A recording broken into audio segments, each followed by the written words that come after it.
கர்த்தரை தேடுங்கள் என்ற சத்தியத்தை பேசி கொண்டிருக்கிறோம். கர்த்தரை தேடுவதென்றால் என்ன என்பதை முதல் 2 வாரங்கள் பார்த்தோம். அதன் பின்பு கர்த்தரை எப்படி தேடுவது என்பதை 2 வாரங்களாக பார்த்து கொண்டு வருகிறோம். கர்த்தரை எப்படி தேட வேண்டும்? முதலாவது நம்முடைய முழு இருதயத்தோடு கர்த்தரை நாம் தேட வேண்டும். சென்ற வாரத்தில் முழு உள்ளத்தோடு முழு இருதயத்தோடு தேடுவதென்றால் என்ன என்பதை பார்த்தோம். தேவனை உங்களுடைய முதல் அன்பாகவும் உங்களுடைய பொக்கிஷமாகவும் உங்களுடைய பேரார்வமாக இருக்க வேண்டும். பேரார்வம் இல்லாதவர்கள் நிச்சயமாக அவரை அன்பு கூற முடியாது. அவர் நம்முடைய பேரார்வமாக மாற வேண்டும். இந்த 3 காரியங்கள் சென்ற வாரத்தில் பார்த்தோம். செவ்வாய்க்கிழமையில் அதை சேர்ந்து ஜெபித்தோம்.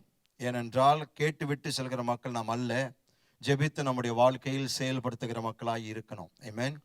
சென்ற வாரத்தில் உங்களில் அநேகர் உங்களுடைய முதல் அன்புக்கு ஆதி அன்புக்கு திரும்பி வந்திருப்பீர்கள் என்று நான் விசுவாசிக்கிறேன். தேவனை உங்களுடைய பொக்கிஷமாக மாற்றியிருப்பீர்கள். தேவன் உங்களுடைய பேரார்வமாக மாற்றியிருப்பீர்கள் என்று நான் நம்புகிறேன். ஆமென். அப்போ பாருங்க, தேவன் நம்முடைய முதல் அன்பு, நம்முடைய பொக்கிஷம், நம்முடைய பேரார்வமாக இருக்கும் போது நாம் அவரை முழு இருதயத்தோடு தேடுவோம். ஆமென். அதுதான் நாம் பார்க்க வேண்டும். பவுல் அப்போஸ்தலர் அப்படிப்பட்ட ஒரு மனுஷனாய் இருந்தார். இயேசுவினுடைய உண்மையுள்ள பக்தியுள்ள ஒரு அர்ப்பணிக்கப்பட்ட ஊழியராய் அவர் செயல்பட்டார். பேரார்வம் இயேசுவின் மீது அதிகமாய் அவர் காண்பித்த ஒரு நபராய் இருந்தார். ஆமென். அப்போ நாம் பின்பற்றுவதற்கு அவர் மிக சிறந்த ஒரு உதாரணமாய் இருக்கிறார். எந்த அளவுக்கு அவர் இயேசுவினிடத்தில் பக்தியுள்ளவனாய் காணப்பட்டார் என்றால், அவர் இயேசுவுக்காக பாடுபடவும் அவருக்காக மரிக்கவும் கூட அவர் தயங்கவில்லை.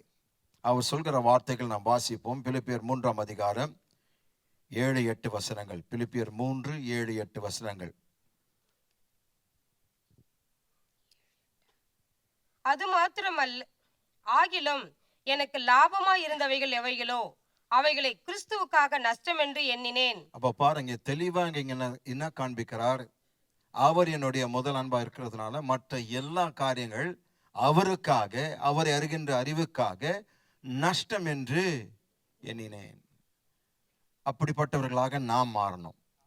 மற்ற எல்லா காரியங்கள் அவரை ஒப்பிட்டு பார்க்கும் போது அது எவ்வளவு சுவாரஸ்யமா இருந்தாலும், எவ்வளவு செல்வாக்குள்ளவராக இருந்தாலும் அது குறித்து எனக்கு கவலை இல்லை. எனக்கு அவர் தான் முக்கியம். அதுதான் ஆதி அன்புக்கு திரும்புவது. அதுதான் அவரை பொக்கிஷமாக கருதுவது. அதுதான் அவரை பேரார்வமாக மாற்றுவது. இப்படிப்பட்ட ஒரு மனிதன் இங்க பார்க்கும்போது, அதாவது இயேசுவுக்காக அவர் எதையும் செய்ய தயங்கவில்லை. எதையும் கடந்து செல்ல அவர் விரும்பினார், முற்பட்டார். அப்ப நாமும் அது விதமாய் வாழும்போது, அப்படியாக நாம் சிந்திக்கும் போது, அப்படியாக நாம் வாழும்போது இயேசு நம்முடைய வாழ்க்கையில் மிக முக்கியமான நபராய் இருப்பார். ஆமென். 8ஆம் வசனம். அது மாத்திரமல்ல, என் கர்த்தராகிய கிறிஸ்து இயேசுவை அறிகிற அறிவின் மேன்மைக்காக எல்லாவற்றையும் நஷ்டம் என்று எண்ணிக்கொண்டிருக்கிறேன். நான் கிறிஸ்துவை ஆதாயப்படுத்திக் கொள்ளும்படிக்கும் நியாய பிரமாணத்தினால் வருகிற சுய நீதியை உடையவனாயிராமல் கிறிஸ்துவை பற்றும் விசுவாசத்தினால் வருகிறதும் விசுவாசம் மூலமாய் தேவனால் உண்டாயிருக்கிறதுமான நீதியை உடையவனாயிருந்து கிறிஸ்துவுக்குள் இருக்கிறவன் என்று காணப்படும்படிக்கும் இப்படி நான் அவரையும் அவருடைய உயிர்த்தெழுதலின் வல்லமையையும் அவருடைய பாடுகளின் ஐக்கியத்தையும் அறிகிறதற்கும். போதும். அப்ப பாருங்க எவ்வளவு தெளிவாக அவர் சொல்கிறார். கிறிஸ்துவுக்காக, அவரை அறிகின்ற அறிவின் மேன்மைக்காக எல்லாவற்றையும் நஷ்டம் என்று எண்ணினேன். எதற்காக? அவரையும் அவருடைய உயிர்த்தெழுதலின் வல்லமையும் அவருடைய பாடுகளையும் அறிகிறதற்கு. அப்ப நாம் அப்படிப்பட்ட ஒரு பிரயாசத்தில் இருக்கிறோமா? மற்ற எல்லாவற்றை விட அவரை அறிந்து கொள்ள விரும்புகிறேன், அவருடைய உயிர்த்தெழுதலின் வல்லமை, அவருடைய பாடுகளை நான் அறிய விரும்புகிறேன் என்ற ஒரு மனப்பக்குவத்தோடு நாம் வாழ்கிறோமா? அதை நம்முடைய வாழ்க்கையில் செயல்படுத்துகிறோமா? அதுதான் நாம் பார்க்க வேண்டும். அப்படி செய்யும்போது நிச்சயமாய் கர்த்தருடைய அனுகிரகம் நம்முடைய வாழ்க்கையில் காணப்படும். ஆமென். அப்ப நான் உங்களை பார்த்து கேட்கிறேன், இன்று நீங்கள் எதற்காக மிகுந்த பசியுள்ளவர்களாக இருக்கிறீர்கள். உங்களை உண்மையாகவே தூண்டுகிறது என்ன? உங்களை ஊக்குவிக்கின்ற காரியம் என்ன? நீங்கள் யாரை அறிந்து கொள்ள விரும்புகிறீர்கள்? நீங்கள் எதை சாதிக்க விரும்புகிறீர்கள்? தேவன் உங்களுடைய வாழ்க்கையில் என்ன செய்ய வேண்டும் என்று நீங்கள் விரும்புகிறீர்கள்? தேவன் உங்களை பார்த்து இதோ ஒரு வெற்று காகிதத்தை கொடுத்து இதுல நீ ஏதாவது பூர்த்தி செய் என்று அவர் சொல்வாரானால் நீங்கள் எதை எழுதி கொள்வீர்கள்? எழுதின பின்பு அவருடைய, அதாவது உங்களுடைய வாழ்க்கையில் அவருடைய சித்தம், அவருடைய விருப்பம், அவருடைய நோக்கம், அவருடைய திட்டத்தின் ஏற்றவாறு பொருந்தக்கூடியதாக நீங்கள் எழுதின காரியம் இருக்கிறதா? அவர் உங்களுடைய வாழ்க்கையில் குறித்திருக்கிற அவருடைய நோக்கமும் சித்தமும் திட்டமும் அதற்கு பொருந்தக்கூடியதாக உங்களுடைய எழுதியிருக்கிற காரியம் பொருந்துகிறதா? அல்லது தேவனுடைய, அதாவது உங்களுடைய வாழ்க்கையில் இருக்கிற தேவனுடைய வார்த்தைக்கு பொருந்தக்கூடியதாக இருக்கிறதா? நாம் அதை தான் பார்க்க வேண்டும். இதுதான் தேவனை முழு இருதயத்தோடு நேசிப்பதாகும். நான் எந்த அளவுக்கு என்னுடைய வாழ்க்கையில் அனுமதிக்கிற காரியங்கள் அவருடைய சித்தத்துக்கு ஒத்ததாய் இருக்கிறது என்பதை நாம் பார்க்க வேண்டும். அப்போ உங்களில் சிலர் சொல்வீர்கள், நான் வாழ்வது எப்படி என்று எனக்கு தெரியல பாஸ்டர். கவலைப்படாதீங்க, அது சொல்றதுதான் நாங்க இருக்கிறோம். ஆமென். நீங்க எப்படி வாழ வேண்டும் என்று நான் உங்களுக்கு சொல்கிறேன். நீங்கள் தேவனுக்கு கீழ்ப்படிவதற்கு தீர்மானம் செய்ய வேண்டும். ஆமென். நீங்க கேட்கலாம், ரொம்ப நல்லது பாஸ்டர், ஆனால் தேவனுக்கு கீழ்ப்படிவதை குறித்து எனக்கு அந்த அர்த்தம் புரியல. அது என்ன அர்த்தம்? தேவனுக்கு கீழ்ப்படிவதற்கு நான் தீர்மானம் எடுக்க என்றால் எனக்கு அந்த அர்த்தம் புரியல. அவருடைய வார்த்தையில் தேவன் அதை மிக மிக தெளிவாக சொல்லியிருக்கிறார். என்ன? நம்முடைய முழு இருதயத்தோடு நாம் அவரை தேட வேண்டும். ஆமென். சோ தேவனுக்கு கீழ்ப்படிவது என்றால் என்ன? என்னுடைய முழு இருதயத்தோடு நான் அவரை தேடுகிறேன், அவரை நாடுகிறேன், என் வாழ்க்கையின் லட்சியமாக அவரை மாற்றிருக்கிறேன், என் வாழ்வின் குறிக்கோளாக நான் அவரை வைத்திருக்கிறேன் என்று சொல்லக்கூடியவர்கள் தான் முழு இருதயத்தோடு அவரை தேடுகிறவர்கள். அப்போ உங்களுடைய உள்ளத்தையும் என்னுடைய இருதயத்தையும் நாம் ஆராய்ந்து பார்க்க வேண்டும். இப்படிப்பட்ட விதமாய் நாம் வாழ்ந்து கொண்டிருக்கிறோமா, அல்லது வேற மற்ற காரியங்கள் நம்முடைய வாழ்க்கையை நெருக்கி கொண்டு அவர் ஏதோ ஒரு இடத்துல நம் வாழ்க்கையில் இருக்கிறாராம், இல்ல அவருக்கு முதன்மையான இடத்தை கொடுத்து மற்றதெல்லாம் நான் நிறுத்துகிறேன். மற்ற காரியங்கள், என்னுடைய அளவில், என்னுடைய வேலை, என்னுடைய படிப்பு, என்னுடைய குடும்பம், என்னுடைய மற்ற பிரயாசங்கள், என்னுடைய மற்ற சோஷியல் ஆக்டிவிட்டிஸ், அதாவது சமூக பணிகள், இதெல்லாம் நான் நிறுத்திவிட்டு முதலாவது அவர் என்ன விரும்புகிறாரோ, என் வாழ்க்கையில் அவர் என்ன சித்தம் கொண்டிருக்கிறாரோ அதை செய்ய நான் விரும்புகிறேனா? இது நமக்கு தேவன் கொடுத்திருக்கிற மிகப்பெரிய ஒரு பொறுப்பு. இந்த புத்தாண்டில் தேவன் செய்ய வேண்டியதை அவர் தானாக செய்வார். அவர் நிச்சயமாய் செய்வார், தானாக நிச்சயமாய் செய்வார். ஆனால் இப்பொழுது தேவன் நமக்கு கொடுத்திருக்கிற பொறுப்பு என்ன, சத்தியம் என்ன? நீ என்னை தேடுகிறாயா? நான் சொல்கின்ற விதமாய், என்னுடைய வேதத்தை நான் குறித்து வைத்திருக்கிற விதமாய் என்னை தேடிக்கொண்டிருக்கிறாயா? உன்னை பயன்படுத்துவது எனக்கு ஒரு செகண்ட் கூட ஆகாது. ஆனால் நீங்கள் ஆயத்தமாகிற வரைக்கும் நான் அதை செய்ய முடியாது என்று கர்த்தர் உங்களுக்கு சொல்கிறார். அப்போ நாம் எதில கவனம் செலுத்த வேண்டும்? நான் தேவனால் பயன்படுத்தப்பட விரும்புகிறேன். நான் இருந்த வண்ணமாக இருக்க விரும்பல. நான் ஏதாவது தேவனுக்காக செய்யணும். ஏன்னா கடைசி நாட்களில் நாம் வாழ்ந்து கொண்டிருக்கிறோம். நான் அவரிடத்தில் போய் நிற்கும் போது அவர் என்னை பார்த்து கேட்க போகிற கேள்வி, நீங்க எவ்வளவு பட்டங்களை வாங்கினீங்க அல்ல, நீங்க எவ்வளவு சம்பாதித்தீங்க என்று அல்ல, நீங்க எத்தனை வீடு கட்டினீங்கள் என்று அல்ல, நீ எத்தனை ஆத்துமாக்கள் என்னை குறித்து சொல்லி இருக்கிறாய், நீ எனக்காக கண்ணி நிறைந்த வாழ்க்கை வாழ்ந்தாயா, என்னை எந்த அளவுக்கு எந்த நிலையில் வைத்தாய், உன்னுடைய வாழ்க்கையில் நான் ஒரு முன்னுரிமையாக இருந்திருக்கிறேனா? இதுதான் கேள்வி கேட்க போகிறார். கேட்கும் போது நீங்கள் என்ன பதில் சொல்வீர்கள்? நீங்கள் எப்படி பதில் அளிப்பீர்கள்? இது மிக முக்கியமான ஒரு காரியமா இருக்கிறது நம்முடைய வாழ்க்கையில. ஆகவேதான் இந்த ஆரம்பத்துல கர்த்தர் எவ்வளவு நல்லவர் பாருங்க. நமக்கு இது சரியாக நாம் இதை செய்வோமானால் நம் வாழ்க்கை முழுவதுமாக நம்முடைய சந்ததியை வேற ஆசீர்வதிப்பார். நீங்க ஒரு காரியத்தை அவருக்காக செய்யும் போது உங்களை மட்டுமல்ல உங்களுடைய சந்ததியை அவர் ஆசீர்வதிக்க வாக்கு பண்ணியிருக்கிறார். ஆமென்.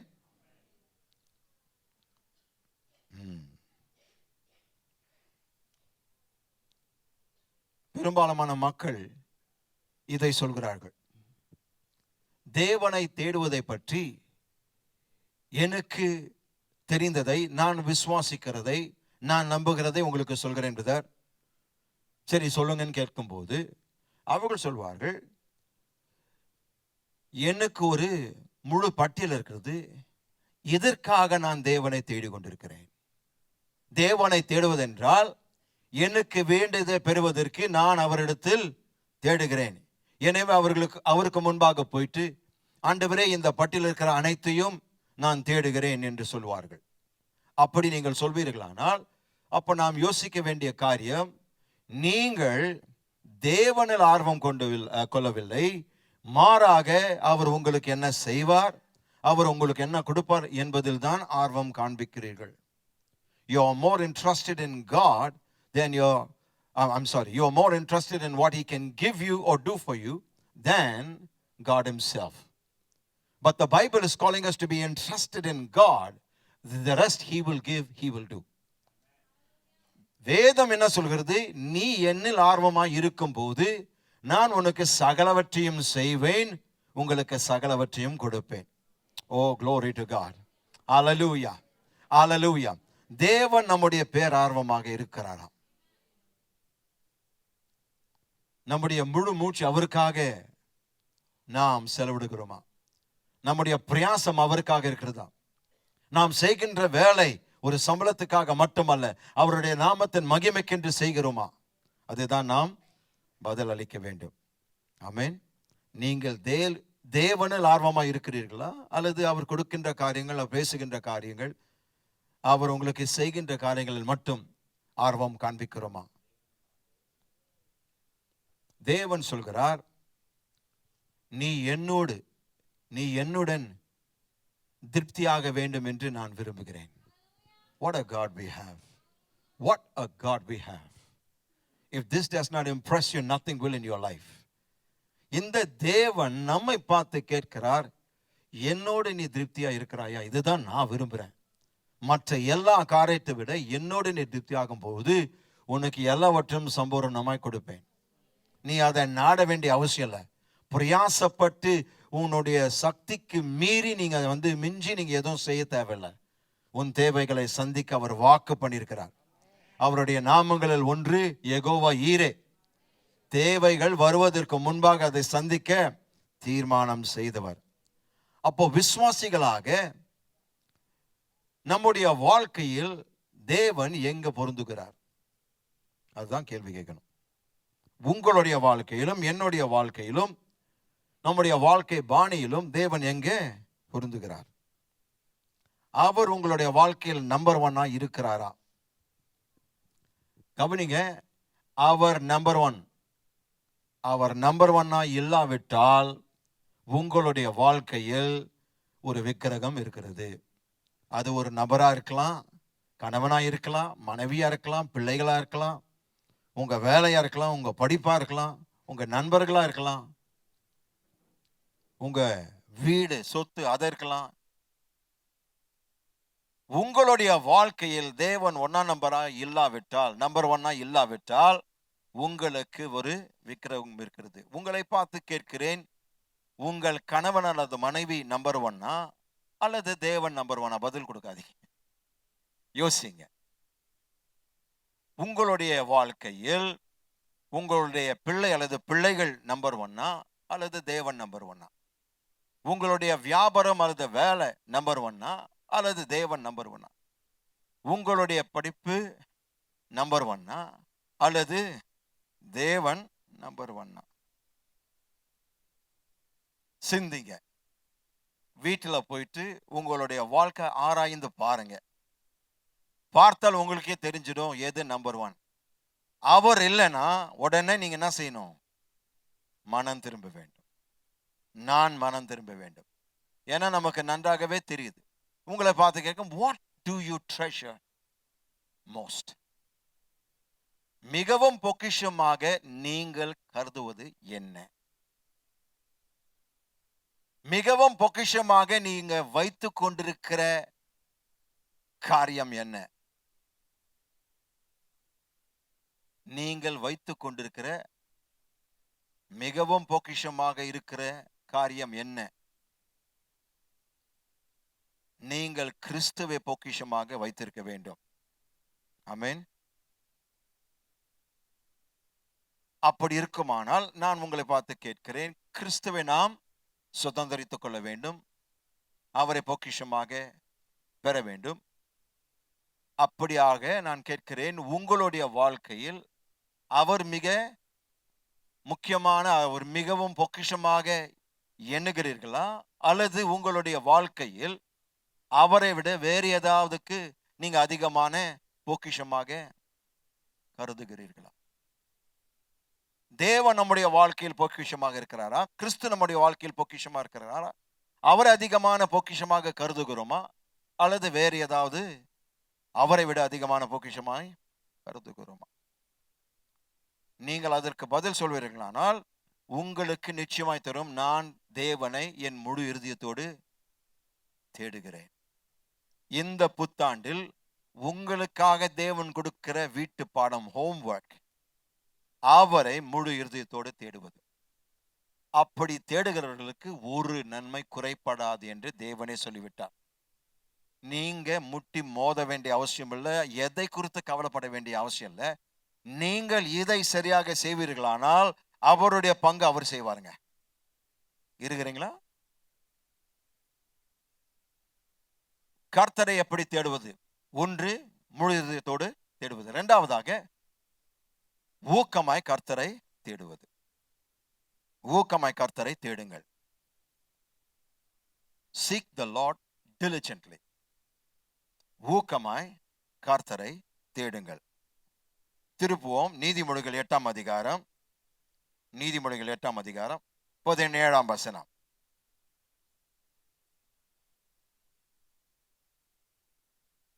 என்னை நேசிக்கிறவர்களை நான் சிநேகிக்கிறேன். என்னை சிநேகிக்கிறவர்களை நான் சிநேகிக்கிறேன். அதிகாலையில் என்னை தேடுகிறவர்கள் என்னை கண்டடைவார்கள். இப்பொழுது அதிகாலையில் என்ற வார்த்தை, எபிரேய வார்த்தை, அதிகாலை மட்டுமல்ல, ஊக்கமாய் என்ற வார்த்தையும் அர்த்தம் கொண்டது.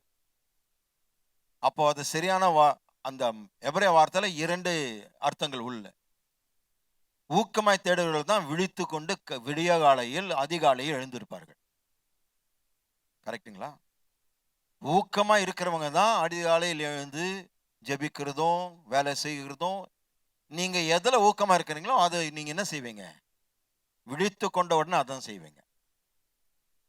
அப்போ கவனிங்க, என்னை சிநேகிக்கிறவர்களை நான் சிநேகிக்கிறேன், அதிகாலையில் என்னை தேடுகிறவர்கள் என்னை கண்டடைவார்கள். அதிகாலையில் அது ஊக்கமாய் தேடுகிறவர்கள் ஏன் அவர் சொல்கிறார்? ஏனென்றால் நம்முடைய மனதை பிரிக்க 1000 காரியங்கள் உள்ளன. நம்முடைய மனதை பிரிக்க 1000 காரியங்கள் உள்ளன. நம்முடைய நேரத்தை திருட அநேக காரியங்கள் உள்ளன. இருக்கிறீங்களா? ஏன் தேவன் அவரை ஊக்கமாய் தேட சொல்கிறார்? ஏனென்றால் நம்முடைய மனதையும் இருதயத்தையும் பிரிக்கக்கூடிய 1000 காரியங்கள் உள்ளன. நம்முடைய நேரத்தை திருட 1000 காரியங்கள், பல காரியங்கள், அநேக காரியங்கள் உள்ளன. அப்போ நான் கர்த்தரை ஊக்கமாய் தேடுகிறேன் என்றால், கவனிங்க,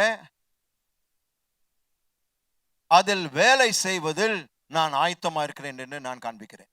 எதில் வேலை செய்வதில்? அவரை தேடுவதில் நான் ஆயத்தமாய் இருக்கிறேன்.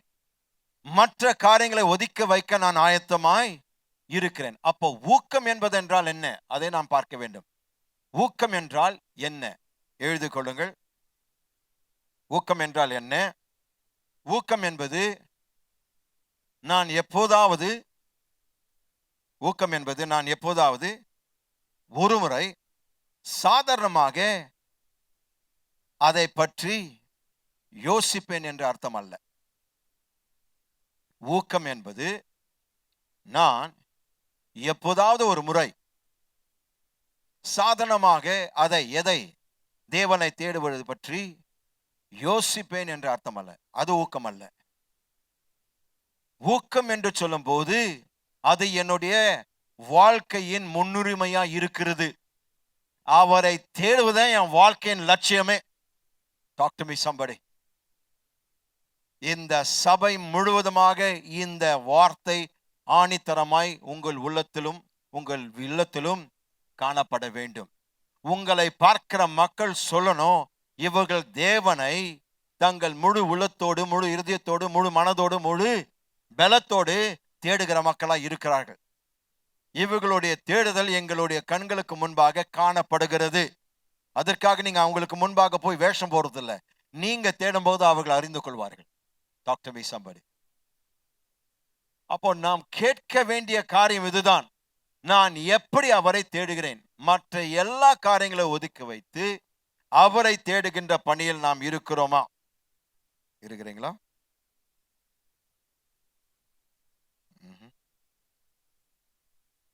அதோடு வேலை செய்வதற்கு நான் ஆயத்தமாய் இருக்கிறேனா?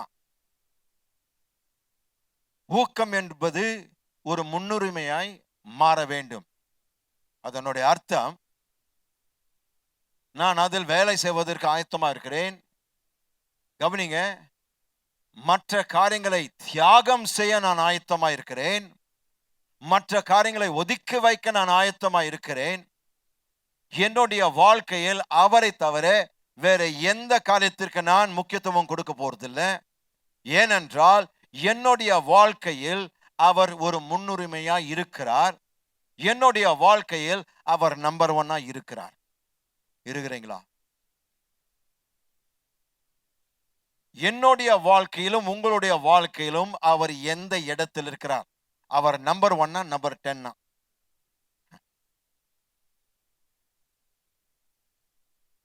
சொல்வது மட்டும் போதாதுங்க, வாழ்ந்து காட்ட வேண்டும்.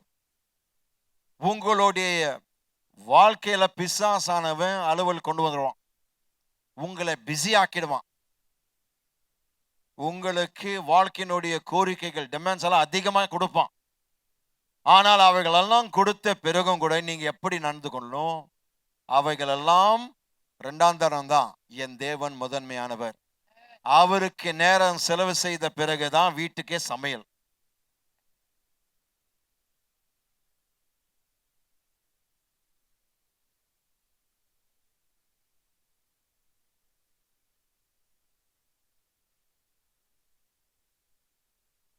பாஸ்டர், என் வீட்டில் விட்டு என்னை துரத்திடுவாங்க பாஸ்டர். நீங்க இப்படியெல்லாம் சொல்லிட்டீங்கன்னா கணவர் என்ன பார்சல் பண்ணி என் அம்மா வீட்டுக்கு அனுப்பிச்சிடுவார். முன்னுரிமை என்று சொல்லும்போது முதல் இடம் அவருக்கு மட்டுமே. மற்ற காரியங்கள் அதன் பிறகு நான் செய்ய போகிறேன். எனக்கு நேரமே இல்லை என்று யாராலும் சொல்லவே முடியாது. நேரமில்லாதவர் நேரத்தை ஒதுக்கினார், கர்த்தராகிய இயேசு. நாள் தொடங்கி நாள் முடிகிற வரைக்கும் மக்களுக்கு சுகமும் பிரசங்கமும் எல்லா காரியமும் செய்து கொண்டு வந்த அவர் சில நேரத்தில் அவருக்கு நேரம் இல்லாதபடினால் முழு இரவு விழித்து கொண்டு தேவனுடைய பிரசன்னத்தில் ஜெபித்து அவரை தியானித்து அவரோடு ஐக்கியம் கொண்டு அவரை முதன்மையான இடம் கொடுத்து மறுநாள் அப்படியே ஊழியத்தை திருப்பி ஆரம்பிப்பார். பல நாட்கள் அவர் தூங்காமல் போயிருக்கிறார். என்ன காண்பிக்கிறார்? நம்முடைய வாழ்க்கையின் அலுவலை விட தேவனுக்கு தான் முதன்மையான இடத்தை கொடுக்க வேண்டும், முன்னுரிமை அவரை ஆக்க வேண்டும். அப்படி செய்யும் போது உன் நாள் முழுவதுமாக, உன் வாழ்க்கை முழுவதும் அவர் பார்த்து கொள்வார். அதை செய்து பாருங்களேன். உங்களுடைய வாழ்க்கை எப்படி உயர்த்தப்படுகிறது நீங்கள் பார்ப்பீர்கள். எப்படி உங்களுடைய குடும்பம் ஆசீர்வதிக்கப்படும், எப்படி உங்களுடைய கணவன், பிள்ளைகள், மனைவி, பிள்ளைகள் எல்லாம் சந்திக்கப்படுவார்கள், எப்படி அவர்கள் தொடப்படுவார்கள், எப்படி உங்களுடைய குடும்பம் அந்த முழு பகுதிக்கு ஒரு வெளிச்சமாக மாறும், உப்பாக மாறுவார்கள் என்பதை பாருங்க. இதை செய்யாவிட்டால் நாம் எத்தனையோ இதுவரைக்கும் எழுந்திருக்கிறோம், எத்தனையோ ஆசீர்வாதங்கள் எழுந்திருக்கும். ஏனென்றால் இதனுடைய முக்கியத்துவம் புரிந்து கொள்ளாமல் இருந்திருக்கிறோம். ஆனால் இப்பொழுது தேவன் தாமே இதை நமக்கு வெளிப்படுத்தும் போது, இது தேவனிடத்திலிருந்து பெற்றுக்கொண்ட ஒரு போதனை என்று நீங்கள் உணரும் போது, உங்களுடைய வாழ்க்கையில் செயல்படுத்தும் போது உங்களுடைய வாழ்க்கையே முற்றிலுமாய் மாற்றப்படும். ஆமென். அப்போ உங்களுடைய வாழ்க்கையில் இது ஒரு முன்னுரிமையாக நீங்கள் மாற்றிக்கொள்ளுங்கள். மற்ற எல்லாவற்றையும் விட நான் இதில் அதிகமாய் செயல்பட போகிறேன். எதில் அதிகமாய்? தேவனை தேடுவதில் நான் ஊக்கம் காண்பிக்க போகிறேன். ஆமென். அப்போ பாருங்க, என் அதிகாலையில் என்னை தேடுகிறவர்கள், அதாவது ஊக்கமாய் என்னை தேடுகிறவர்கள் என்று அவர் சொல்லும்போது ஏன் அதை சொல்கிறார்? ஏனென்றால் பெரும்பாலான மக்கள் அதை செய்வதில்லை. கவனிங்க, நீங்க செய்றீங்க, நாமும் செய்றோம், ஆனால் ஊக்கமாய் செய்றோமா? கேள்வி. பெரும்பாலான மக்கள் ஊக்கமாய் அதிகாலையில் அவரை தேடுகிறவர்கள் எத்தனை பேர்?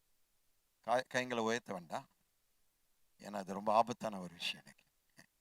அதிகாலையில் நம்மை அதாவது தேவனை தேடுகிற மக்கள் எத்தனை பேர் இந்த சபையில? எத்தனை குடும்பங்கள் அதை செய்கிறோம்? ஊக்கமாய் தேடுவது என்றால் அதிகாலையில் தேடுகிறோம். அதிகாலை நமக்கு எத்தனை பேருக்கு அதிகாலை என்றால் என்ன?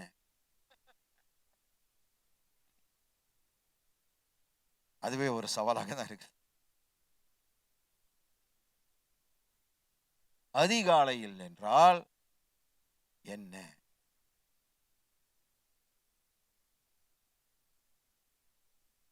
நீங்கள் விழித்த உடனே முதலாவது செய்வது என்ன? அது 6 மணியா இருக்கலாம், 5 மணியாக இருக்கலாம், 4 மணியாக இருக்கலாம். அதுக்கு மேல போவாண்டா.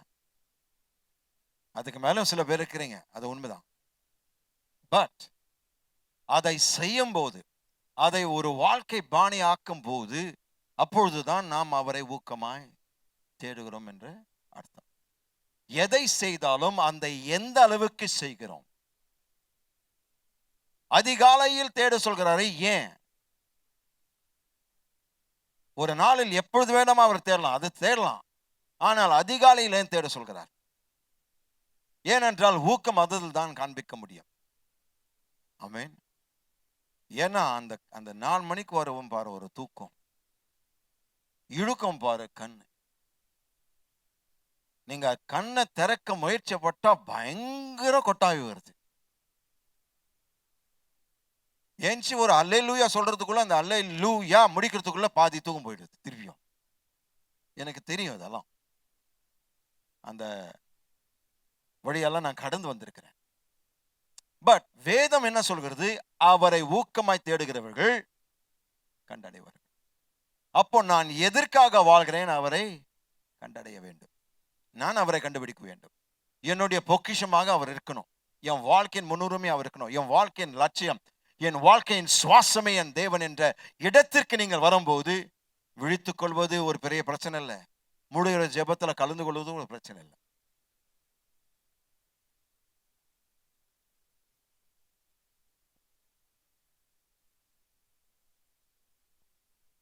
இப்போது நான் இதை உங்களுக்கு சொல்ல விரும்புகிறேன். உங்கள் அனைவரும் நான் நேசிக்கிறேன் என்று தேவனுக்கு தெரியும். மக்கள் சபைக்கு செல்லும் போது, கவனிங்க, மக்கள் சபைக்கு செல்லும் போது அவர்கள் என்ன சொல்கிறார்கள் என்றால், இந்த வாரத்திற்கு செய்ய வேண்டியதை நான் செய்துவிட்டேன், இந்த வாரம் நான் செய்ய வேண்டியதை செய்துவிட்டேன். உங்களை பார்த்து கேட்கிறேன், நீங்கள் என்ன செய்து விட்டீர்கள்? நீங்கள் வைத்திருக்கிற ஏதோ ஒரு குற்ற உணர்வை நீங்கள் திருப்திப்படுத்தினீர்கள், அவ்வளவுதான். பைபிளை நான் வேகமா வாசித்தேன் பிரதர். ஏன்? என் கடமை முடிச்சிட்டேன். வேதம் வாசிக்கிறது கடமை அல்ல, வேதம் வாசிப்பது ஸ்லாக்கியம், விசுவாசியின் உன்னத பாக்கியம். தயவுசெய்து அதை எழுதி கொள்ளுங்க.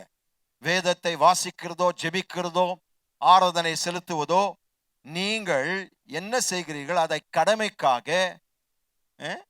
அல்லது அந்த குற்ற உணர்வை நீக்குவதற்காக, திருப்தி ஆக்குவதற்காக நாம் அதை செய்யவில்லை.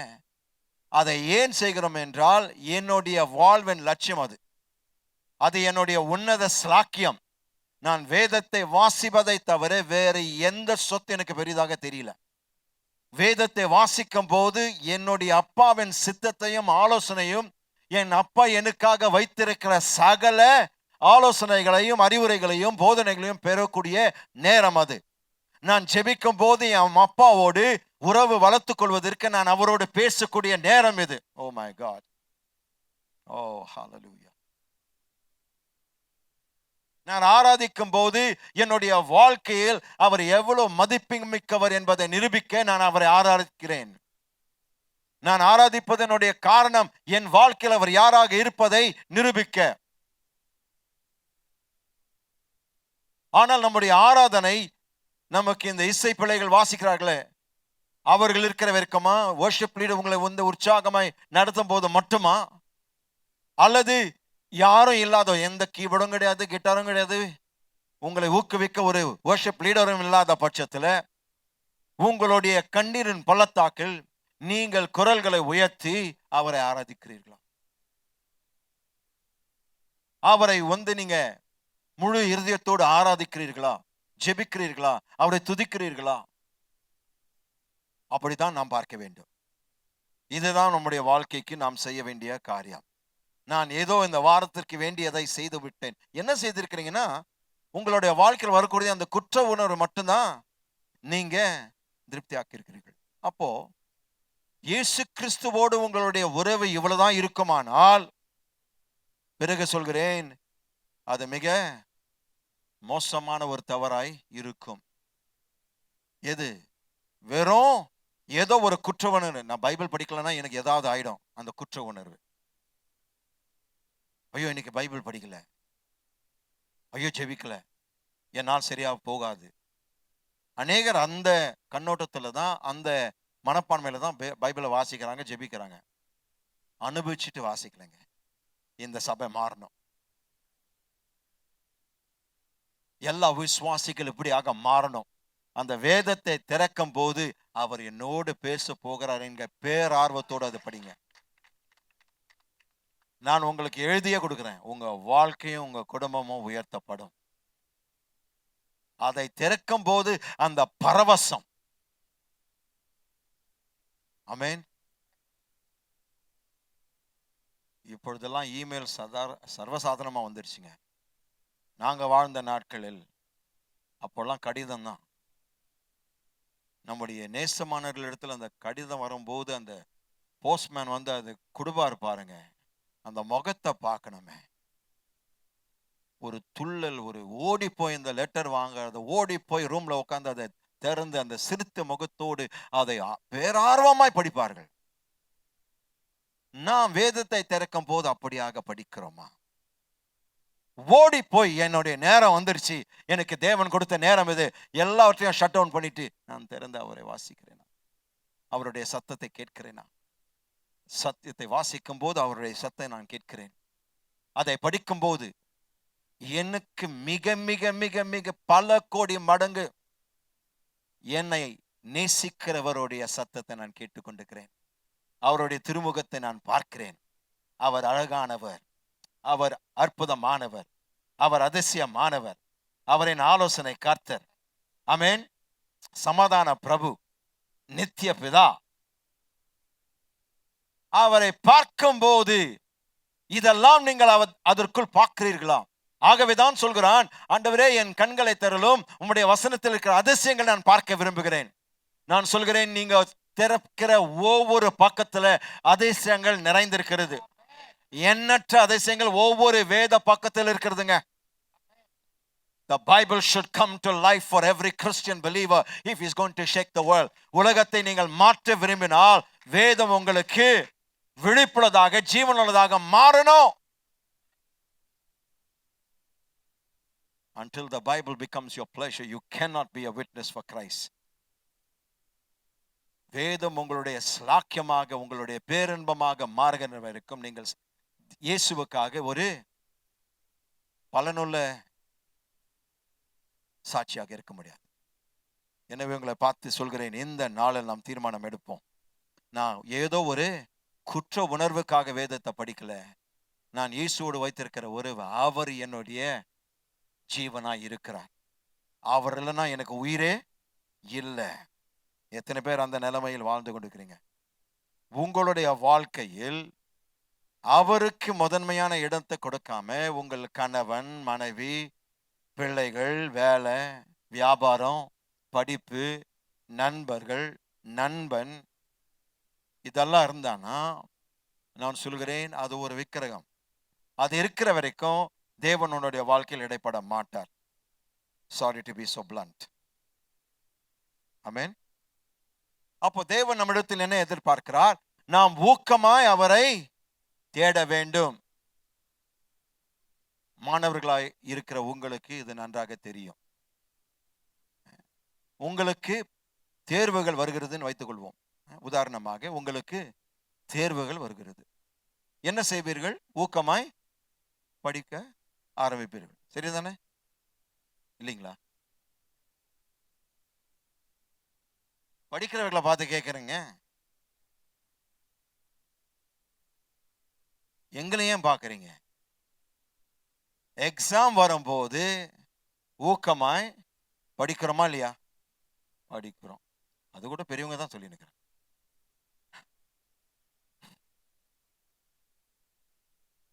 ஊக்கமாய் படிக்க ஆரம்பிக்கிறோம் இல்லைங்களா? கவனிங்க,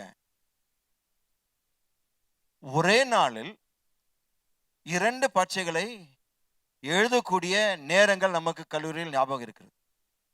ஒரே நாளில் 2 பரீட்சை எழுதியிருக்கிறோம். அதுவும் எப்படிங்க? 4 மணி நேர பரீட்சைகள் 2 ஒரே நாளில். கரெக்டுங்களா? ஒரு பரீட்சை ஒரு தேர்வு 4 மணி நேரம், 2 பரீட்சை எத்தனை மணி நேரம்? 8 மணி நேரம். பாதி நாள் போயிடுச்சு. அப்ப பாருங்க, 2 பரீட்சைகள் ஒரே நாள் வரும்போது முழு இரவு விழித்து படிப்பது ஒரு பெரிய பிரச்சனையே இல்லை. படித்துதான் ஆகணும். நீங்க நைட்டு ஃபுல்லா படித்துதான் ஆக வேண்டும். அது ஒரு கட்டாயப்படுத்தப்படுகிறீர்கள். ஆமென். நீங்க நிச்சயமாய் பாஸ் பண்ணணும்னா ஊக்கமாய் படித்தே தீர வேண்டும். அல்லது இப்படி சொல்லுவோம், நீங்க ஒரு வேலைக்காக தேடிக்கொண்டிருக்கிறீங்க. அவங்க உங்களுக்கு ஒரு நேர்முக தேர்வு வைக்க போகிறார்கள் வைத்துக் கொள்வோம். என்ன செய்வீர்கள்? ஊக்கமாய் படிப்பீர்கள். நான் இந்த பகுதி மட்டும்தான் படிப்பேன், நான் இந்த பகுதி அந்த பகுதி மட்டும்தான் படிப்பேன், இந்த பகுதி நான் தவிர்க்க போகிறேன், அந்த பகுதி நான் தவிர்க்க போகிறேன், ஏன்னா அவங்க என்ன ஒரு கேள்வியும் கேட்க போறதில்லை என்று நீங்க சொல்வீர்களா? சொல்ல மாட்டீங்க. இந்த தேர்வில் கவனிங்க, இந்த தேர்வில் எவ்வாறு சிறப்பாக கவனிங்க, இந்த தேர்வில் எவ்வாறு சிறப்பாக நீங்கள் செய்தீர்கள் என்பதை பொறுத்து உங்கள் வாழ்வாதாரமும் உங்கள் எதிர்காலமும் தீர்மானிக்கப்படுகிறது என்று நீங்கள் அறிந்தால் என்ன செய்வீர்கள்? ஊக்கமாய் படிப்பீர்கள். Praise the lord. நம் மத்தியில் சில ஞானிகள் இருக்கிறார்கள். Praise the lord. அப்படி தெரியுமானால் என்ன செய்வோம்? ஊக்கமாய் படிப்போம். ஏன்னா நம்முடைய வாழ்வாதாரம் அதுல தான் அடங்கி இருக்கிறது. நம்முடைய லைவ்லிஹுட்,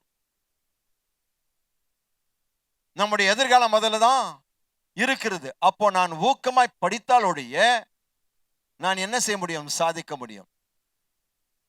அப்போ முழு இரவு விழித்து கொண்டு ஜெபிப்பது ஒரு பெரிய சாதனையே இல்லை. ஏன்னா படிச்சாதான் பாஸ். நான் பேசிக் கொண்டிருக்கிறது, நாம் தேவனிடத்தில் வரும்போது அப்படியாக படிக்கிறோமா? வேதத்தை அப்படியாக ஊக்கமாய் படிக்கிறோமா?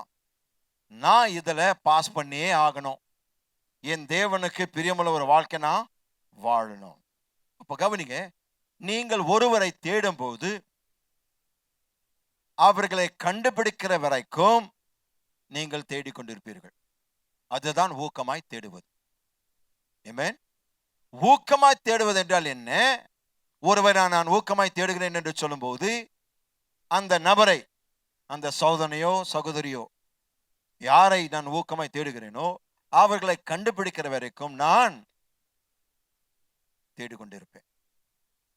அப்ப கவனிங்க, தொலைந்து போன ஒன்றை பற்றி இயேசு நமக்கு 3 உவமைகளை கொடுத்தார். காணாமல் போன ஆடு, காணாமல் போன வெள்ளிக்காசு, காணாமல் போன குமாரன். ரைட்டுங்களா?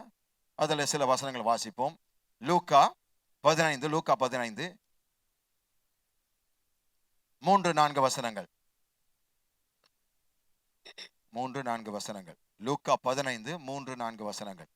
அவர்களுக்கு அவர் சொன்ன உவமையாவது, உங்களில் ஒரு மனுஷன் 100 ஆடுகளை உடையவனாயிருந்து அவைகளில் ஒன்று காணாமற் போனால் 99 ஆடுகளையும் வனாந்திரத்திலே விட்டு காணாமற் போன ஆட்டை கண்டுபிடிக்கும் அளவும் தேடித் திரியானோ? கண்டுபிடிக்கும் அளவும் அல்லது கண்டுபிடிக்கும் வரைக்கும்.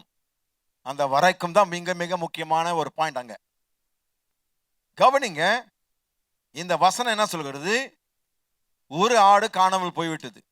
அப்போ ஒரு ஊக்கமாய் அந்த ஆடை விரும்புகிற ஒரு மனுஷன் என்ன செய்வான்? தனக்கு இருந்த மீதியான ஆடுகளை விட்டு அந்த ஒரு ஆட்டை தேடி மலைகள் தோறும் போய் ஏறி அதை ஊக்கமாய் தேடுவார். எது வரைக்கும்? அதை கண்டுபிடிக்கிற வரைக்கும். 8ஆம் வசனம். அன்றியும் ஒரு ஸ்திரீ 10 வெள்ளிக்காசை உடையவளாயிருந்து அதில் ஒரு வெள்ளிக்காசு காணாமற் போனால் விளக்கை கொளுத்தி வீட்டை பெருக்கி அதை கண்டுபிடிக்கிற வரைக்கும் ஜாக்கிரதையாய் தேடாமல் இருப்பாளோ? அதை கண்டுபிடிக்கிற வரைக்கும். அதை கோடிட்டு கொள்ளுங்க. அப்போ இந்த இருவரும் தேடுகிறார்கள். இருவரும் கண்டுபிடிக்கிற வரைக்கும் தேடிக்கொண்டிருக்கிறார்கள். அதுதான் ஊக்கமாய் தேடுவது. நீங்க எந்த வெளிப்பாடுக்காக தேவனுடைய வார்த்தையை தேடுகிறீர்களோ அந்த வெளிப்பாடு பெறுகின்ற வரைக்கும் நீங்கள் தேடுவதை நிறுத்தவே. இதுதான் தேவன் விரும்புகிற காரியம்.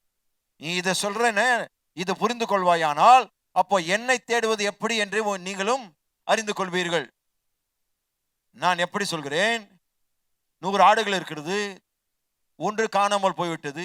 99 ஆடுகளை விற்று அதை விட்டு நான் என்ன செய்யறேன்? இந்த ஒரு ஆட்டை தேடி அதை கண்டுபிடிக்கிற அளவு, கண்டுபிடிக்கிற வரைக்கும் தேடுகிறேன். கண்டுபிடித்த பின்புதான் அதை கொண்டு வந்து நான் கொண்டாடுகிறேன். அதே போலவே இந்த ஸ்திரியானவள் 10 வெள்ளிக்காசுகளை வைத்துக் கொண்டு ஒன்று தொலைந்து போகும்போது, காணாமல் போகும்போது அவள் என்ன செய்கிறாள்? வீட்டை பெருக்கிறாள். எல்லாவற்றையும் எடுத்து முழுமையாக தேடி அதை கண்டுபிடிக்கிற வரைக்கும் தேடாமல் இருப்பாளோ? நீங்க கண்டுபிடிக்கிற வரைக்கும் தேடாமல், தேவனை தேடாமல் இருப்பீர்களா? இந்த 3 வசனங்களை பார்க்கும் போது, இந்த 2 ஊமைகள் பார்க்கும் போது என்ன தெரிகிறது? தேடுவதை பற்றி ஒரு உடனடியான, ஊக்கமான, ஆர்வமிக்க காரியமாய் இருக்கிறது. தேவனை தேடுவதை பற்றி ஒரு உடனடியான, ஊக்கமான, ஒற்றை தீர்மானமாக இது இருக்கிறது.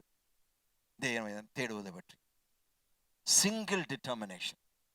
அதாவது இந்த உதாரணத்தை பார்க்கும்போது, இந்த மேய்ப்பனானவன் அந்த 99 ஆடுகளை விட்டு, அந்த ஆடுகளை விட்டு என்ன செய்யறாருங்க?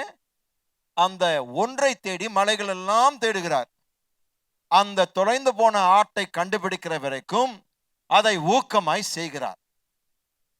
ஆமென். ஊக்கமாய் தேடுகிறார், அதை கண்டுபிடிக்கிற வரைக்கும். அதே போலவே அந்த ஸ்திரியானவள் அந்த ஒரு வெள்ளிக்காசு கண்டுபிடிக்கிற வரைக்கும் அதை ஊக்கமாய் தேடுகிறார். ஏனென்றால் வல்லுநர்கள் சொல்கிறார்கள், அது சாதாரணமாக வேற 10 வெள்ளிக்காசு அதுல ஒண்ணு தொலைந்து போனது இல்லை.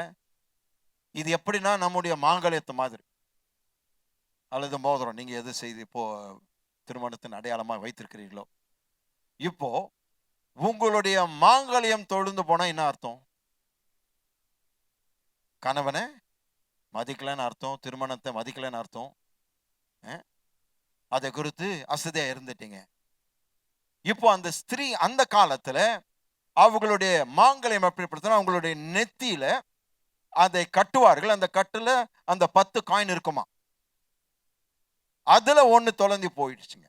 அப்போ அந்த ஸ்திரீயானவள் தன் கணவனை அவமதிக்கிறாள், தன் திருமணத்தை அசட்டையாக எண்ணுகிறாள், அதை மதிப்பில்லாததாக எண்ணுகிறாள் என்று சமுதாயத்துக்கு அறிவிக்கிறார். ஆகவேதான் அவ்வளவு தேடுதல். கண்டுபிடித்த உடனே அந்த அளவுக்கு கொண்டாடுகிறார். ஏனென்றால் என்னுடைய மாங்கல்யமே மீண்டுமாய், என்னுடைய திருமணத்தின் அடையாளமே நான் மீண்டுமாய் பெற்றிருக்கிறேன். Come on, talk to me somebody. தேவனை அப்படியாக தேடுகிறோமா? என் வாழ்வினுடைய மதிப்பு அவர் தாங்க. ஆகவேதான் அவர் என்ன கேட்கிறார், நான் உன்னுடைய பொக்கிஷமாக இருக்கிறேனா? ஏனென்றால் நம்மை தேடி வந்த தேவன் அவர். ஆதாமே ஆதாமே நீ எங்க இருக்கிறாய்? அவன் போய் ஒளிந்து கொண்டார். விட்டாரா?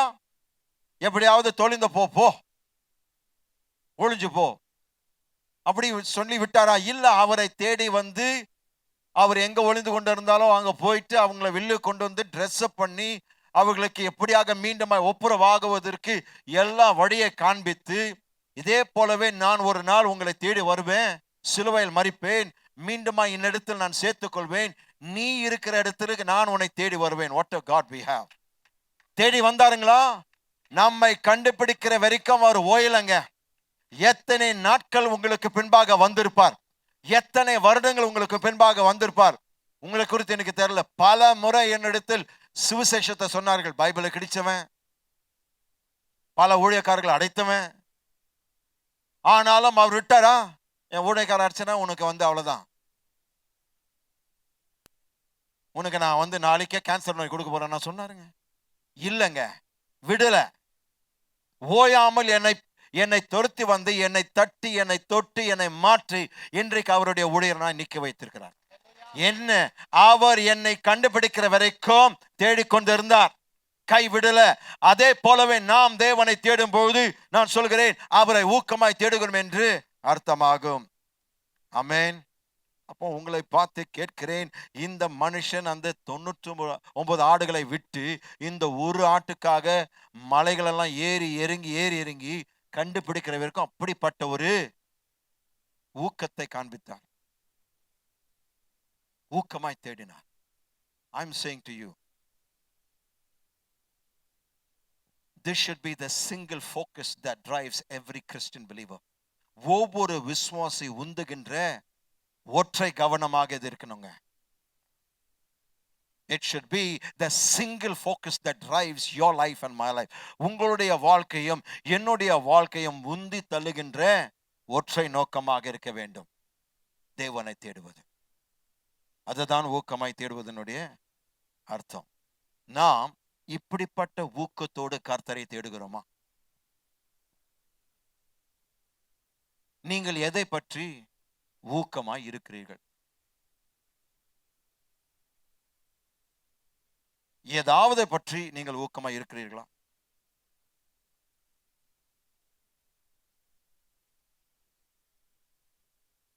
ஏதாவது பற்றி உங்களுக்கு ஊக்கம் இருக்கிறதா? உதாரணமாக, உங்களுடைய நேரத்தையும் முயற்சியையும் நீங்கள் செலவிட ஆயத்தமாக இருக்கிறீர்களா? நீங்கள் உங்களுடைய பிள்ளைகளை ஊக்கமாய் தேடுகிறீர்களா? அதாவது உங்கள் பிள்ளைகளோடு ஊக்கமாய் இருக்கிறீர்களா? என்ன அர்த்தம்? ஊக்கமாய் இருக்கிற பெற்றோர் அவர்களோடு நேரத்தை செலவிடுவார்கள். Thank you for your silence.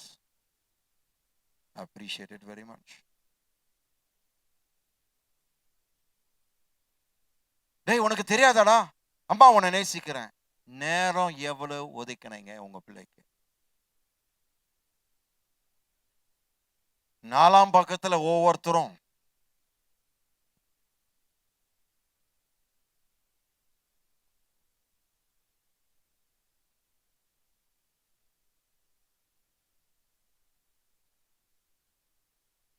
பேர் இப்படி பார்க்க.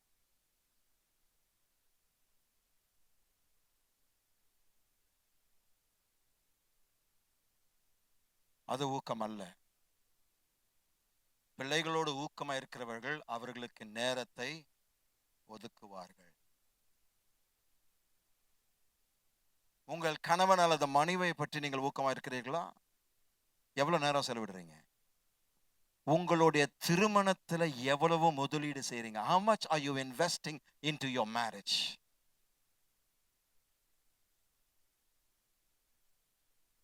அல்லது வருஷத்துக்கு ஒரு முறை அந்த கல்யாண நாள் வரும்போது மட்டுமே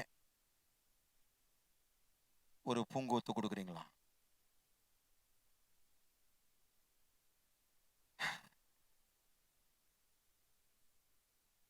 நீங்க என்ன நேரா பார்த்துங்க, எந்த பக்கமும் திரும்பாதீங்க. கொஞ்ச நேரத்துக்கு என்ன மட்டும் தான் பாருங்க. வருஷத்துல ஒரு முறை அதை நினைவு கூறுகிறோமா? அல்லது அவர்களை பார்க்கும் போதெல்லாம் என்னுடைய மனைவி என்னுடைய கணவருக்குள் நான் இன்னும் அதிகமாய் முதலீடு செய்ய வேண்டும் என்று தீர்மானம் எடுக்கிறோமா? அதுதான் கணவனை மனைவியை ஊக்கமாய் தேடுகிறது.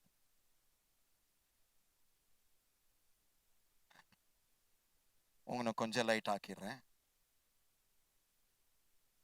பணத்தை எப்படி கையாளுகிறோம் என்பதை பற்றி ஊக்கம் இருக்கிறதா? இது கொஞ்சம் லைட் இல்லையா? எனக்கு அந்த பெயின் இல்லை, போயிடுச்சு. பணத்தை எப்படி கையாளுறோம், அதுல ஊக்கத்தை காண்பிக்கிறோமா? அப்படி காண்பிக்கிறவர்கள் நிச்சயமா சேமிப்பு இருக்கும். 7 நாட்களுக்குள் செலவு செய்து 7வது நாள்லேருந்து யாராவது கிட்ட கடன் வாங்கலாமா? அந்த எண்ணமே வராது. ஏன்னா பணத்தை கையாள்வதில் ஊக்கத்தை காண்பிக்கிறவர்கள் அதை எப்படி சரியாக கையாள வேண்டும் என்று கர்த்தர் போதிப்பார். I'm talking to somebody. உங்களுடைய ஆரோக்கியத்தை குறித்து உங்களுக்கு ஊக்கம் இருக்கிறதா?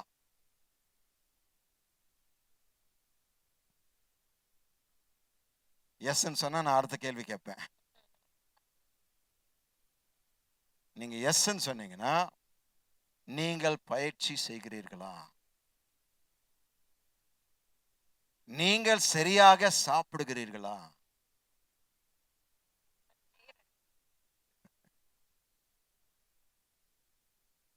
நீங்க போதுமான அளவுக்கு தூங்குறீங்களா? இல்ல அதை குறித்து கவலையே இல்லையா? நமக்கு அநேக வியாதிப்பட்ட மக்கள் இருப்பதற்கு காரணம் என்ன தெரியுங்களா? தங்களுடைய ஆரோக்கியத்தை குறித்து ஒரு ஊக்கமே இல்லை. கண்டதை தின்னு கண்டதை சாப்பிட்டு போற நேரத்துல ஒரு சாண்ட்விச், அதுல டபுள் சீஸ், அதை கடிச்சிட்டு போறதுக்குள்ள அங்க டபுள் ஆயிடுது. இருக்கிறீங்களா? போதுமான அளவுக்கு தூக்கம் இல்லை, போதுமான அளவுக்கு. ஏன்னா இதெல்லாம் பாருங்க, நாம் எதற்காக ஆரோக்கியமா இருக்கணும்? என் சரீரம் அவருடைய ஆலயம். நான் இதை ஜாக்கிரதையாக பார்க்கும் போது நீண்ட நாள் அவருக்காக நான் பணிவிடை செய்ய முடியும். என் சரீரத்தை நீண்ட காலமாய் பயன்படுத்த முடியும். இருக்கிறீங்களா? அந்த எண்ணம் வரும்போது என்ன செய்வீங்க? சரியாக சாப்பிட ஆரம்பிப்பீங்க, சரியாக தூங்க ஆரம்பிப்பீங்க, பயிற்சி செய்வீங்க, மற்ற காரியங்களை செய்வீர்கள். ஏன்? ஊக்கம் என்பது அது ஒரு முக்கியமான காரியமா இருக்கிறதுனால ஊக்கம் காண்பிக்கிறோம். எதெல்லாம் நாம் ஊக்கத்தை காண்பிக்கிறோமோ அது நமக்கு மிக முக்கியமானதாய் மாறுகிறது. ஆமென். அப்போ நான் எதில் ஊக்கமா இருக்கிறேனோ நான் என்ன செய்ய போகிறேன்? அதற்கு நான் நேரத்தை கொடுக்க போகிறேன், நான் படிக்க போகிறேன், நான் ஜெபிக்க போகிறேன், நான் அதை தேட போகிறேன். அப்போ தேவன் மீது ஊக்கத்தை காண்பிக்கிறவர்கள் அவரை குறித்து படிப்பார்கள், அவரிடத்தில் ஜெபிப்பார்கள், அவரை ஊக்கமாய் தேடுவார்கள். ஆமென். என்ன அர்த்தம்? என்னுடைய மிக மிக சிறந்ததை நான் எப்படி அவருக்கு தர முடியும் என்ற ஆர்வம், ஆவல் உண்டாகும். நீங்க உங்களை பார்த்து கேட்பீங்க, என்னுடைய பெஸ்ட் இன்னைக்கு நான் கொடுத்திருக்கிறேன்னா ஆண்டவருக்கு? என்னுடைய மிக மிக சிறந்ததை இந்த நாளில் அவருக்கு கொடுத்திருக்கிறேனா? என்னுடைய மிக மிக சிறந்த நேரம் விழித்துக் கொள்கிற நேரம். என் கண்களை திறக்கும் போது கர்த்தாவே உமக்கு நன்றி, கர்த்தரே நீர் நல்லவர். கண்களை திறக்கும் போது கிருபையுள்ளவரே உமக்கு நன்றி, எனக்கு இந்த நாள் கூட்டி கொடுத்தபடினால் உமக்கு நன்றி. என்னை எனக்குள் சுவாசத்தை வைத்தபடினால் உமக்கு நன்றி. இன்னொரு நாளை காண்பிக்கும்படியாக எனக்கு இந்த நாளை ஒரு வரமாக, ஒரு பரிசாக, ஒரு ஈவாக கொடுத்தபடினால் உமக்கு நன்றி. என் வாழ்க்கை உமக்காக பயன்படுத்தும் அப்பா. நீங்க பெட்டை விட்டு இறங்குவதுக்குள்ள இதெல்லாம் கேட்கணும், இதெல்லாம் சொல்லியிருக்கணும். இப்படி சொல்லும் போது நிச்சயமாய்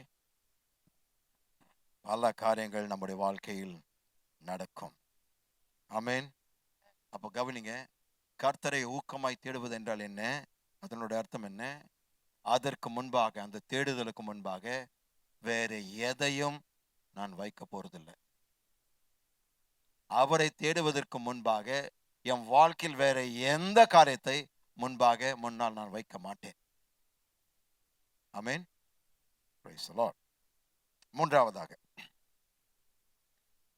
கர்த்தரை எப்படி தேடுவது? மூன்றாவதாக தொடர்ந்து கர்த்தரை தேடுங்கள்.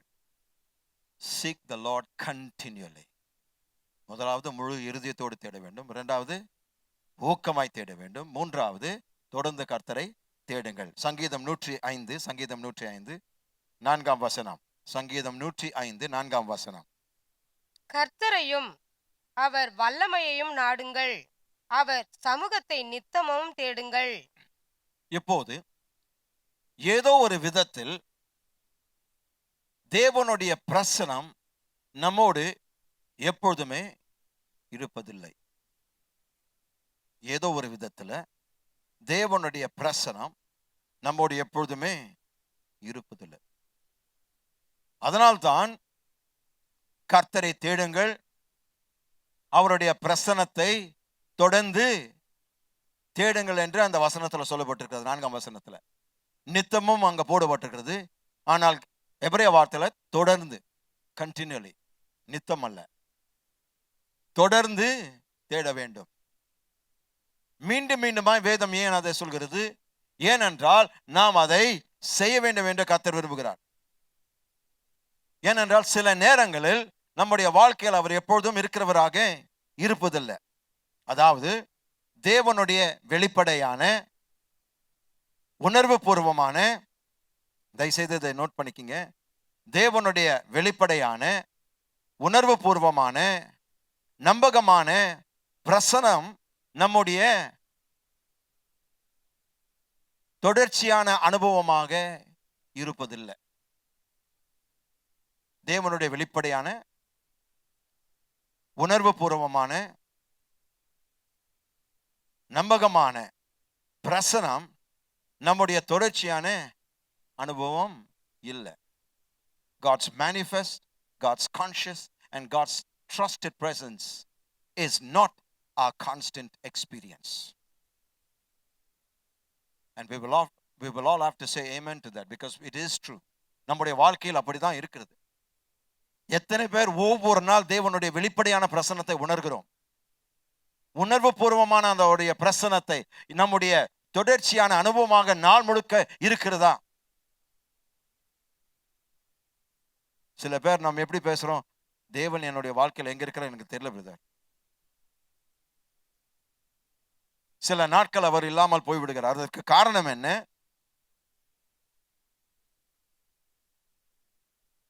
தொடர்ச்சியாக தேடவில்லை. தேடுறோம், தொடர்ச்சியாக தேடவில்லை. ஏனென்றால் நம்முடைய வாழ்க்கையில் கவனிங்க, நாம் தேவனை புறக்கணித்து அவரை சிந்திக்காமல், கவனிங்க,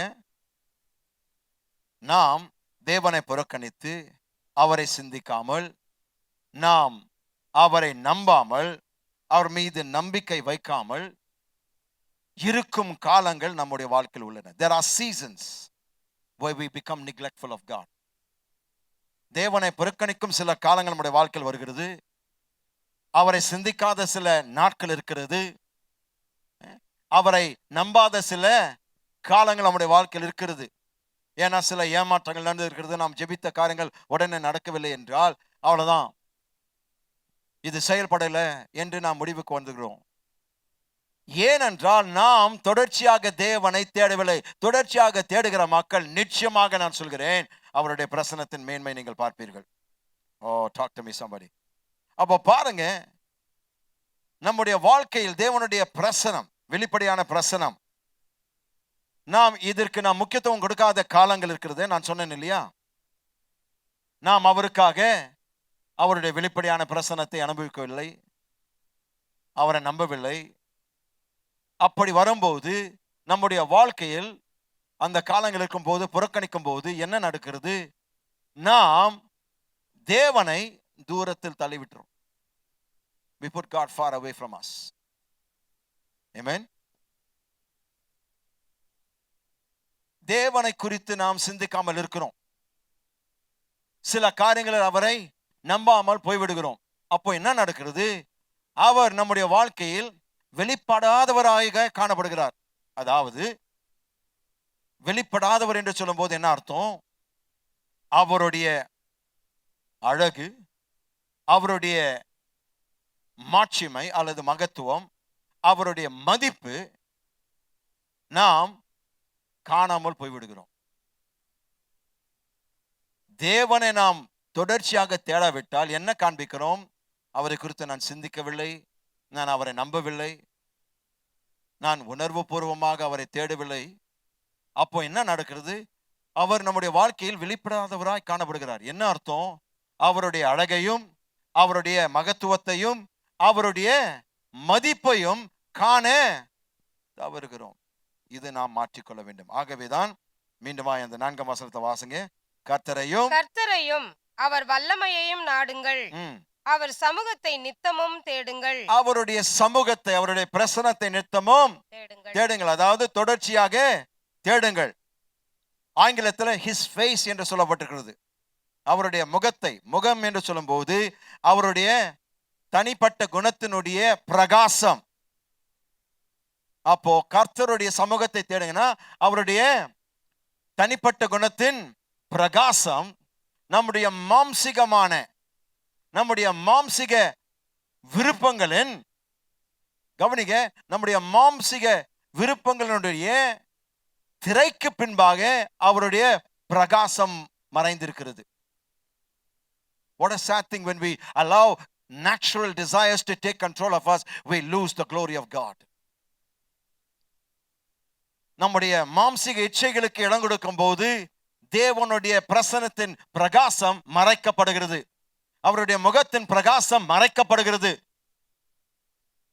ஆகவேதான் ஒவ்வொரு வாரமும் கடைசியாக என்ன சொல்கிறோம்? ஆசீர்வாதத்தை கூறுகிறோம். உம்முடைய முகம்,